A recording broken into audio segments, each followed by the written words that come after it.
Chapter 1. Gliders and Sailplanes. Introduction.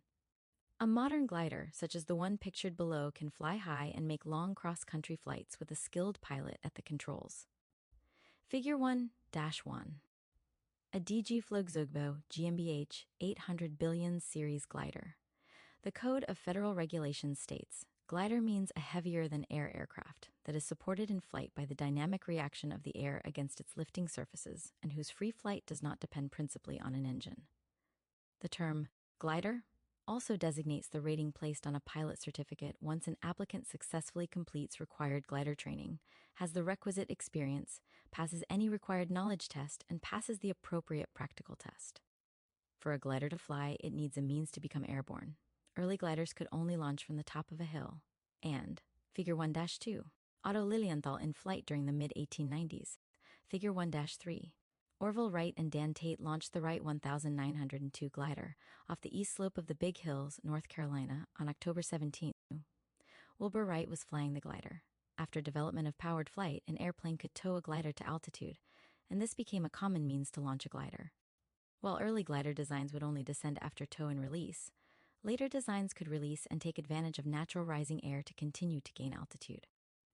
Some gliders that require a tow to altitude also have a sustainer engine for use in flight. The pilot can start and stop the power plant while in flight, and in some models, the pilot may retract the propeller system into the body of the glider for increased aerodynamic efficiency. A self-launching motor glider can take off and climb to soaring altitudes without a tow. Figure 1-4.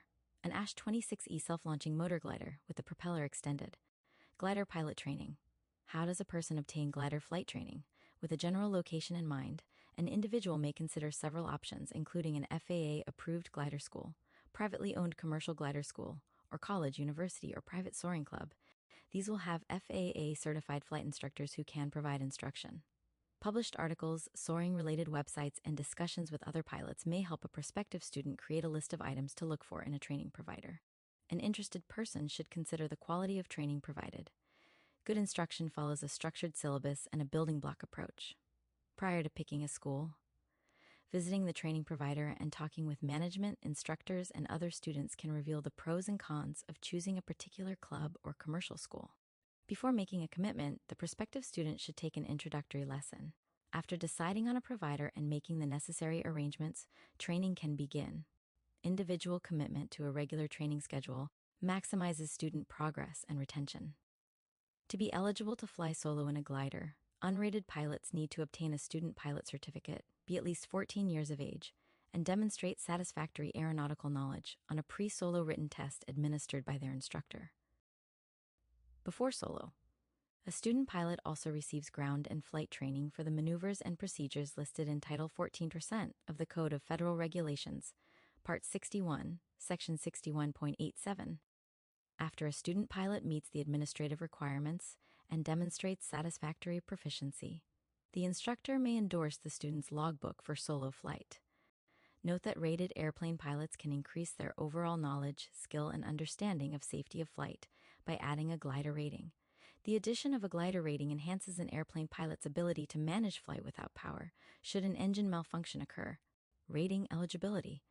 A student pilot 16 years of age or older, or an existing FAA-rated pilot who meets the flight time requirements, may take the practical test for a sport pilot certificate with a glider endorsement, or the practical test for a private pilot certificate with a glider rating after accomplishing the training requirements listed in 14 CFR Part 61 for the desired level of certification.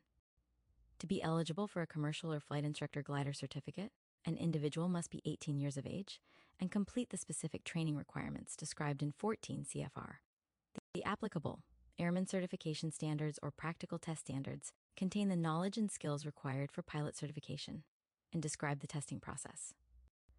Applicants may also refer to FAA-G, ACS-2, the ACS Companion Guide for Pilots, FAA Advisory Circular 6022, Aeronautical Decision-Making, the Pilot's Handbook of Aeronautical Knowledge, the Risk Management Handbook, and the Aviation Weather Handbook to gain additional aviation-related information.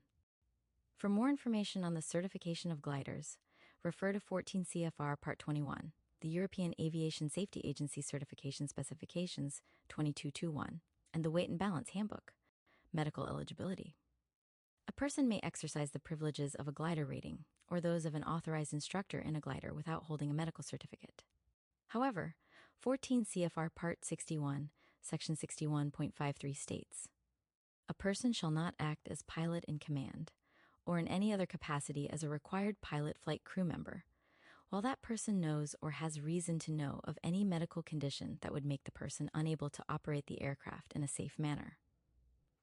FAA Wings Program.